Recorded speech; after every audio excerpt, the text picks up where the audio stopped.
Who gave them the right to turn my peace into endless torture? That's exactly what I was thinking.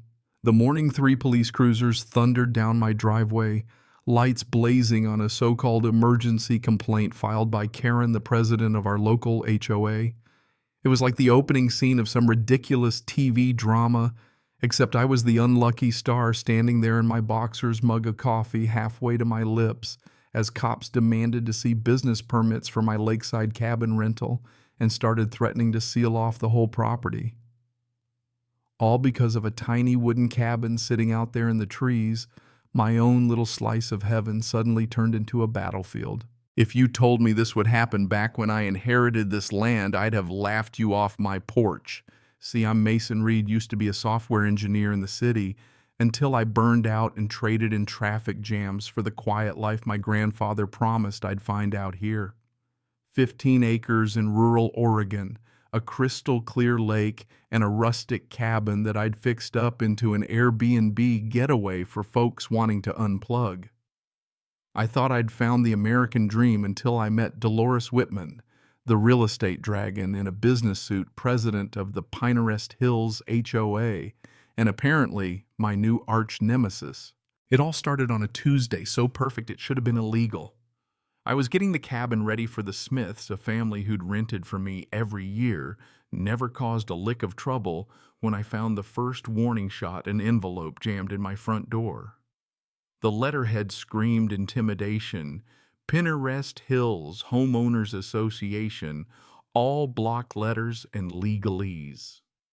The message was simple: shut down your illegal business or else. Signed in a flourish by Dolores herself, whose handwriting looked like it could slice bread.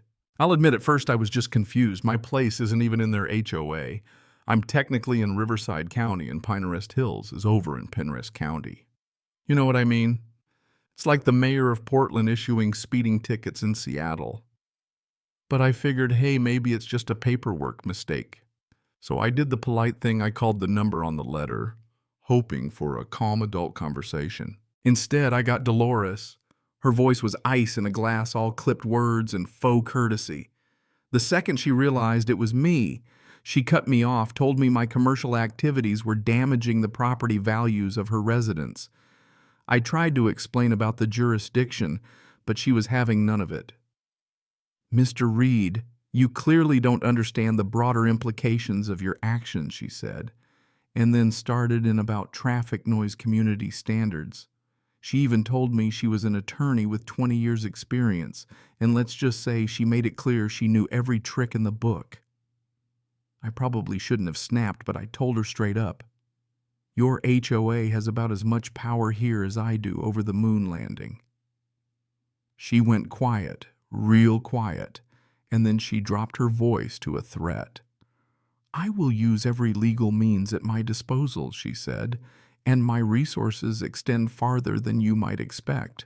She hung up. I sat there staring at the phone, feeling the first sliver of dread. That night, instead of relaxing on the porch, I started digging.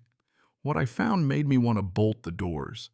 Turns out Dolores and her HOA had been bulldozing local businesses for years. Zoning complaints, lawsuits, mysterious property purchases, you name it. More disturbing, I noticed that several LLCs with variations on Pinehurst development had bought up land all around my property, like a slow-moving noose. You ever feel like you've stepped into someone else's chess match halfway through? That's where I was. And then things got weird.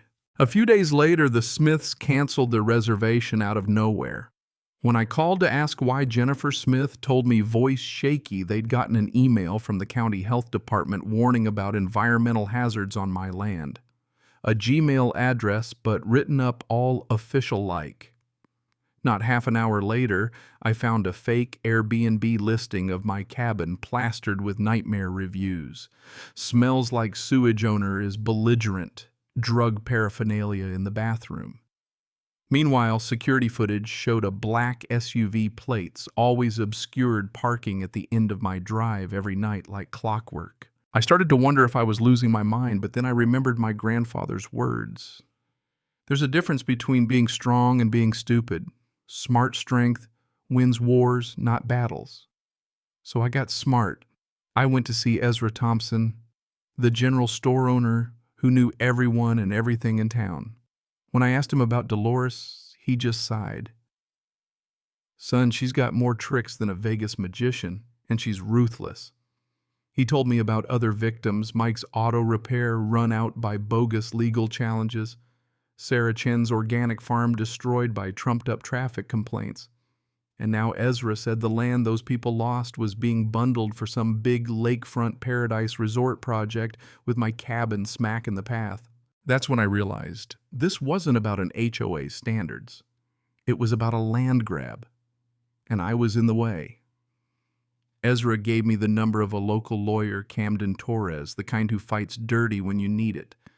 I called Camden and he told me to document everything, every call, every visit, every threat.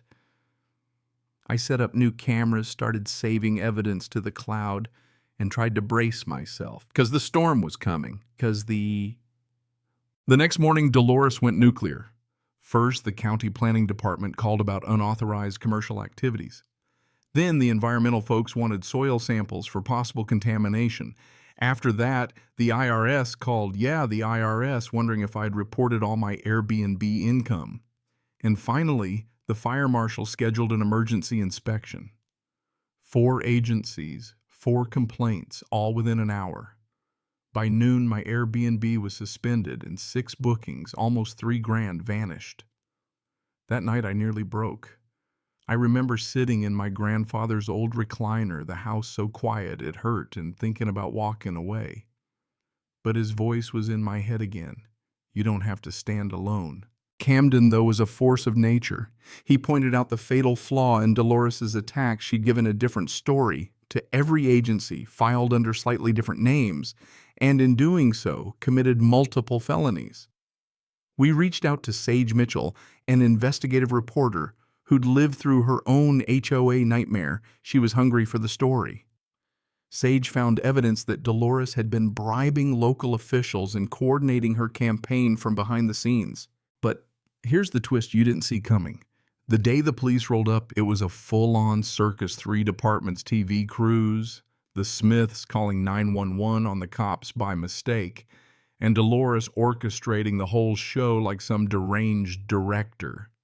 Camden arrived and dropped the county maps on the hood of his car, proving my property was outside Pine Arrest jurisdiction. For the first time, Dolores lost her cool and practically admitted on camera to manipulating law enforcement. That video was the smoking gun. Still, Dolores wasn't done. She filed a federal lawsuit through the top law firm in Portland, hit me with a restraining order, and froze my bank account. For a minute there, I thought I was finished. But Camden had an ace up his sleeve, Operation Truth Bomb. He filed a 47-page motion to dismiss packed with evidence, bribery, fake legal credentials, manipulated zoning, you name it. Sage unleashed her Pinterest Files expose in the papers, and Braden Calloway, Dolores's ex-partner, ruined by her lies, stepped forward with proof she'd been laundering money and threatening property owners for years. Within days, the dominoes fell. Morrison and Associates dropped Dolores when they realized she'd lied about everything. The Oregon Attorney General announced a racketeering investigation.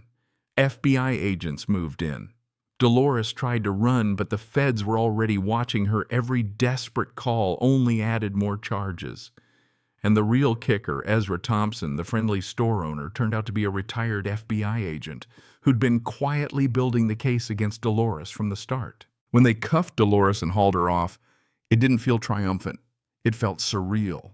She was indicted on 14 federal counts, racketeering, fraud money, laundering the works. The corrupt county commissioner resigned in disgrace. The HOA was dissolved and replaced with court-appointed admins who issued a public apology. Suddenly, my cabin was the site of a David versus Goliath story. The bookings poured in, Sage won awards, Camden made partner, and Braden launched a non-profit to help victims like us. I decided to honor my grandfather by turning the property into a retreat for people fighting their own battles with corrupt HOAs, a place where justice and peace meet. And you know what? My grandfather was right. Land doesn't belong to whoever holds the deed, it belongs to whoever's willing to fight for it. This wasn't just about one property. It was about proving that ordinary people, when they stand together, can still win against the untouchable. So let me ask you, have you ever faced down someone who thought they were above the law? Drop your story in the comments below. Let's remind the world the little guy still matters and justice is worth the fight. If this saga made you cheer, or even just made you think hit, like share it and stick around. Because in this world, every win for the good guys deserves to be heard.